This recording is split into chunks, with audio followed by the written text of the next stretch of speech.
अस्सलामुअलैकुम। आप देख रहे हैं टेक्निकल एक्सपर्ट्स और मैं हूं मोहम्मद अमीन। हम आपको अपने चैनल पर खुश आमदीद कहते हैं। अगर आपने टेक्निकल एक्सपर्ट पर पहली बार विज़िट किया है तो आपसे गुजारिश है इस चैनल को सब्सक्राइब कर लें ताकि हमारी हौसला अफजाई होती रहे और हम इसी तरह आपके लिए मुख्तलिफ़ किस्म के कोर्सेज़ का सिलसिला जारी रख सकें। और हाँ, बेल के आइकॉन को दबाना ना भूलें ताकि आपके पास टेक्निकल एक्सपर्ट्स की तरफ से आने वाली हर नई क्लास की नोटिफिकेशन आती रहे। डियर स्टूडेंट्स, आज की हमारी ये तीसरी क्लास है और इस क्लास में हम सीखेंगे यूज़र इंटरफ़ेस के बारे में। ऑटोकैड यूज़र इंटरफ़ेस क्या होता है और ये किधर होता है और किस जगह पर इस्तेमाल होता है और ये है क्या चीज़। इससे पिछली क्लास में हमने सीखा था कि ऑटोकैड को डाउनलोड किस तरह से करते हैं और ऑटोकैड को इंस्टॉल किस तरह से करते हैं। ऑटोकैड को इंस्टॉल करने के बाद हमारे पास ऑटोकैड इस तरह से डिस्प्ले में सामने आ जाता है। तो आज की क्लास में हम यूज़र इंटरफ़ेस को देखेंगे। हम ऑटोकैड को ओपन करते हैं। जब हम ऑटोकैड को ओपन करते हैं तो हमारे सामने ये ऑटोकैड का सारा प्रोग्राम सॉफ्टवेयर ओपन हो जाता है, ये डिस्प्ले आ जाती है। इसमें ये सारी जितनी भी कमांड जितनी भी सामने नज़र आ रहा है ये सारा यूज़र इंटरफ़ेस है, जो सारी की सारी चीज़ें इस्तेमाल होंगी हमारे पास ऑटोकैड में। इस सब को यूज़र इंटरफ़ेस कहते हैं।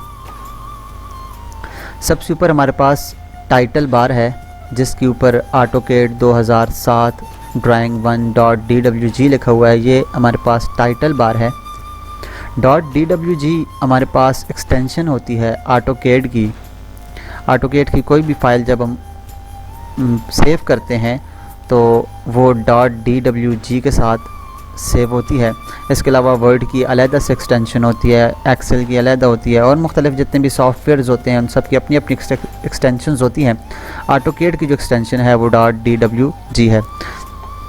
इसके बाद हमारे पास यहाँ पर इसी टाइटल बार के ऊपर मिनिमाइज़ का बटन है जिसको हम दबाने से मिनिमाइज़ कर जाते हैं। हमारा जो प्रोग्राम है वो मिनिमाइज़ हो जाता है। फिर हम इसके ऊपर दोबारा क्लिक करते हैं तो वापस ये आ जाता है। उसके बाद जो हमारे पास जो दूसरा है वो मैक्सिमाइज़ है, रीस्टोर है। हम इसको क्लिक करते हैं तो ये मैक्सिमाइज़ हो जाता है, रीस्टोर हो जाता है। इसके बाद जो हमारे पास तीसरा है ये क्लोज़ है। जब हम इसको बटन दबाते हैं, क्लिक करते हैं तो हमारे पास ये प्रोग्राम क्लोज़ हो जाता है। उसके बाद जो हमारे पास दूसरी बार है उसको कहते हैं मेन्यू बार। इसके अंदर file, edit, view, insert, format, tools, draw, dimension, modify, window, help, ये सारे के सारे हैं। इसमें मुख्तलिफ़ किस्म की कमांड्स होती हैं जो हम साथ साथ आगे यूज़ करते रहेंगे। इसके नीचे ये जो आपको आइकन नज़र आ रही हैं इस एरिया को कहते हैं आइकन टूल बार। इसके अंदर सारी की सारी आइकन्स होती हैं जो हम यूज़ करते हैं। इसके बाद ये जो लेफ़्ट साइड पर ये वाला ये जो है इंटरफ़ेस, इसको कहते हैं ड्रा टूल बार। हम जितनी भी ड्राइंग बनाते हैं, ड्राइंग बनाने के लिए जितनी भी हम ड्रा करने के लिए जितनी भी कमांड यूज़ होती हैं वो हम ड्रा टूल बार से लेते हैं। इसके बाद हमारे पास ये राइट साइड पर मॉडिफाई टूल बार है। मॉडिफिकेशन, जितनी भी ड्राइंग्स के अंदर जितनी भी मॉडिफिकेशन होती है, जो हम ड्राइंग बनाते हैं उसमें बनाते वक्त जितनी भी मॉडिफिकेशन होती है वो सारी की सारी यहाँ पर मॉडिफाई टूल बार में होती है। इसके अलावा हमारे पास यहाँ पर ये जो कमांड लाइन लिखा हुआ है, यहाँ पर हम अपनी कोई भी कमांड देकर उसको एक्टिव कर सकते हैं। इसको कमांड लाइन भी कहते हैं और इसको कमांड प्रॉम्प्ट भी कहते हैं। इसके अलावा ये हमारे पास कोऑर्डिनेट एरिया है। यहाँ पर हम कोऑर्डिनेट, हमारे पास जितने भी कर्सर इसके ऊपर चलता है तो इसके कोऑर्डिनेट्स चेंज होते हैं और कोऑर्डिनेट्स चेंज होते हैं तो ये कोऑर्डिनेशन के ज़रिए भी हम काम कर सकते हैं। ऑटोकैड के ऊपर सारा काम हम कोऑर्डिनेट के ज़रिए भी कर सकते हैं और भी काम कर सकते हैं। इसके अलावा ये जो एक्स और वाई वाली ये जो नज़र आ रहा है इसको कहते हैं UCS, यूज़र कोऑर्डिनेट सिस्टम, या इसको कहते हैं यूनिवर्सल कोऑर्डिनेट सिस्टम। इसके ज़रिए सारी की सारी ड्राइंग का बनने का जितना भी ताल्लुक़ होता है वो इस UCS से होता है।